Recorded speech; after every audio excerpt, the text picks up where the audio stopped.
टाशिदलेक और नमस्कार। तिब्बत टीवी के हिंदी प्रसारण में स्वागत है। तिब्बत टीवी के साप्ताहिक हिंदी समाचार में हम दर्शकों को परम पावन दलाई लामा, वर्तमान तिब्बत की परिस्थिति, निर्वासन में तिब्बत तथा तिब्बत मुक्ति साधना के संदर्भ में वैश्विक कार्यक्रमों की जानकारी उपलब्ध कराते हैं। आपके साथ मैं हूं तेंजिन पेलजोर। देखिए इस सप्ताह की प्रमुख खबरें। परम पावन दलाई लामा जी का कोरियाई बौद्ध अनुयायियों के अनुरोध पर हृदय सूत्र पर 3 दिवसीय प्रवचन। परम पावन दलाई लामा जी ने जलवायु परिवर्तन पर हमारा एकमात्र घर शीर्षक वीडियो का विमोचन। परम पावन दलाई लामा जी ने स्पीकर नैन्सी पेलोसी को दोबारा अमेरिका प्रतिनिधि सभा के अध्यक्ष चुने जाने पर बधाई दी।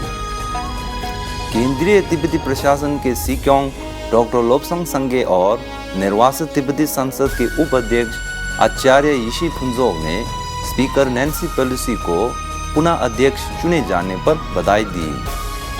तिब्बती निर्वाचन आयोग द्वारा 2021 सिक्योंग और निर्वासित तिब्बती संसद की प्रारंभिक चुनाव का आयोजन। Core group for Tibetan cause द्वारा गुवाहाटी बुक फेयर में तिब्बत जागरूकता अभियान कार्यक्रम का आयोजन।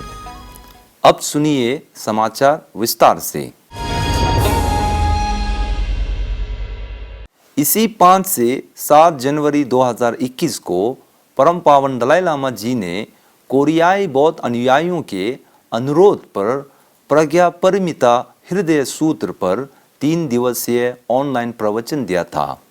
इस अवसर पर कोरियाई मठाधीश भिक्षु जिन ओक ने परम पावन दलाई लामा जी का स्वागत करते हुए कोरियाई बौद्धों को हृदय सूत्र पाठ देने के लिए उन्हें आमंत्रित किया। अपने संबोधन में परम पावन दलाई लामा जी ने कहा कि मैं बहुत सौभाग्य महसूस कर रहा हूं कि मुझे कोरिया के भाइयों और बहनों के समूह को प्रवचन देने का सुअवसर मिला। उन्होंने कहा कि हृदय सूत्र को ज्ञान की पूर्णता से भी जाना जाता है। ज्ञान की पूर्णता के शिक्षाओं को केवल विश्वास के आधार पर पालन नहीं किया जा सकता है। इस शिक्षा का तर्क, कारण और जांच के साथ पालन किया जाता है। भगवान बुद्ध ने अपने अनुयायियों को बताया, है भिक्षु और विद्वानों, जैसे सोने का काटकर, जलाकर और रगड़कर परीक्षण किया जाता है, उसी प्रकार मेरे अनुयायी मेरे शब्दों को अच्छी तरह से जांच करने के बाद उन पर विश्वास करें। वह सिर्फ मेरे प्रति श्रद्धा एवं सम्मान के कारण विश्वास न करें। नालंदा विश्वविद्यालय में पढ़ाने और अध्ययन करने वाले तर्क और कारण में विश्वास करते हैं। इसके साथ ही परम पावन दलाई लामा जी ने हृदय सूत्र पर विस्तार से प्रवचन दिया था। परम पावन दलाई लामा जी ने वैश्विक जलवायु परिवर्तन पर चिंता प्रकट करते हुए तिब्बत के अंदर रह रहे तिब्बतियों और विश्व भर में अपने अनुयायियों को नव वर्ष 2021 की शुभकामनाएं दी है।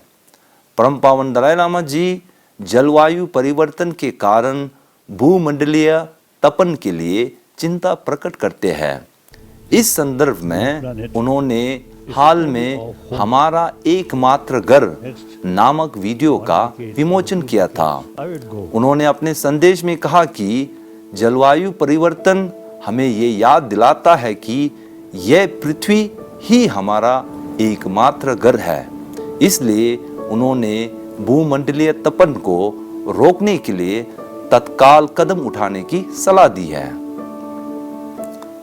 गत 4 जनवरी 2021 को परम पावन दलाई लामा जी ने एक शुभकामना संदेश में नैन्सी पेलोसी को चौथी बार अमेरिकी कांग्रेस की प्रतिनिधि सभा का स्पीकर चुने जाने पर हार्दिक बधाई दी।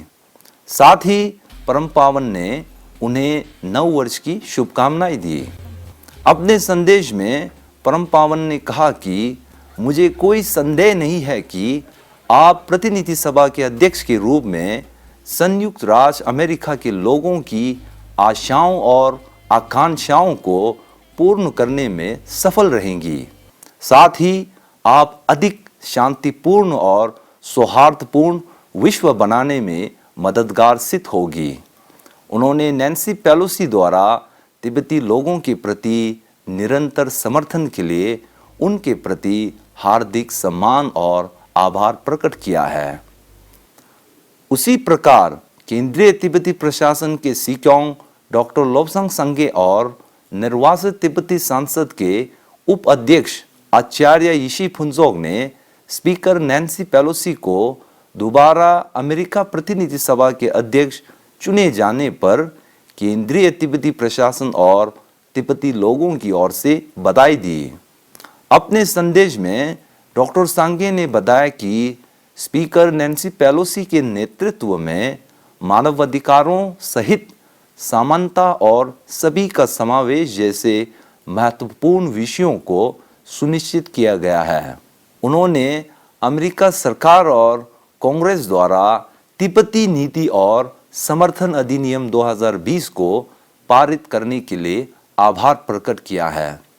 उन्हें विश्वास है कि अन्य लोकतांत्रिक देश अमेरिका के इस कदम का अनुसरण करेंगे।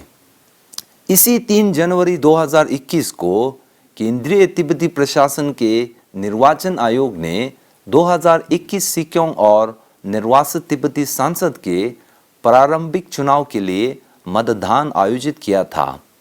भारत समेत पूरे विश्व में रह रहे तिब्बतियों ने परम पावन दलाई लामा जी द्वारा प्रदान किए गए लोकतांत्रिक अधिकार का भरपूर आनंद लेते हुए मतदान किया है। निर्वाचन आयोग और तिब्बती प्रशासन के कोविड-19 टास्क फोर्स समिति ने कोरोना महामारी का सावधानी बरतते हुए लोगों से शारीरिक दूरी, मास्क पहनना तथा हैंड सैनिटाइजर का उपयोग करने की सख्त सलाह दिया है। इस बार की कुल पंजीकृत मतदाताओं की संख्या लगभग 80,000 है।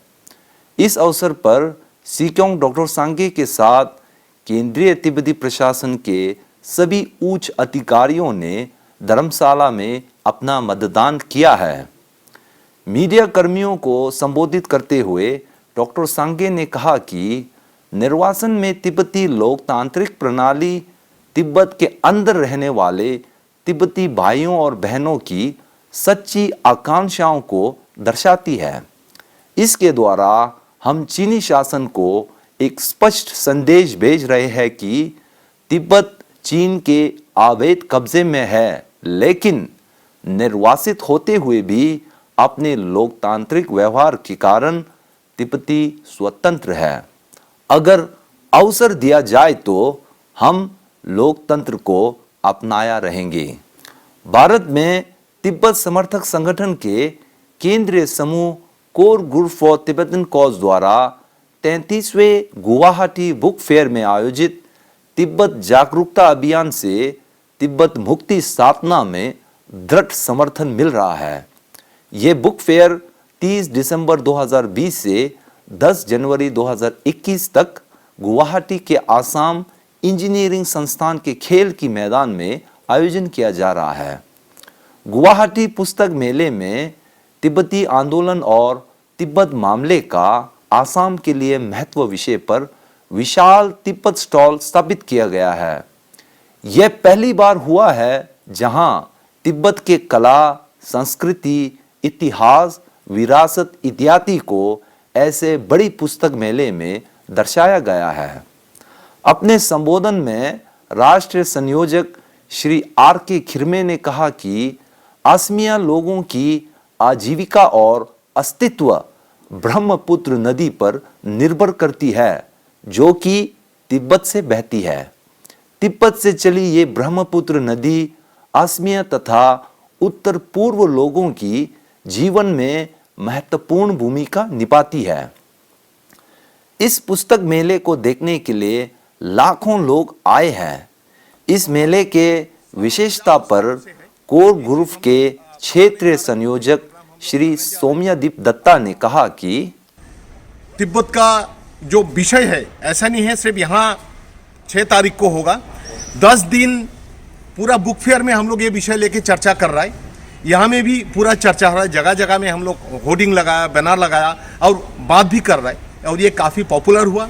असम में जो सबसे पॉपुलर चैनल जो है प्रतिदिन जो चैनल है उसमें बढ़िया करके आया, काफ़ी सारा चैनल है उसमें भी आया।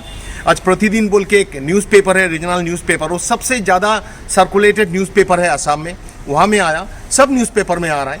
या ये जो तिब्बत का जो विषय जो है first time civil societies initiative and जो हम लोग का जो ग्रुप जो है वो ग्रुप का इनिशिएटिव से ये हो रहा है। इसी के साथ आज की खबरें यही समाप्त होती है। अगले हफ्ते हम फिर मिलेंगे। मुझे दीजिए आज्ञा।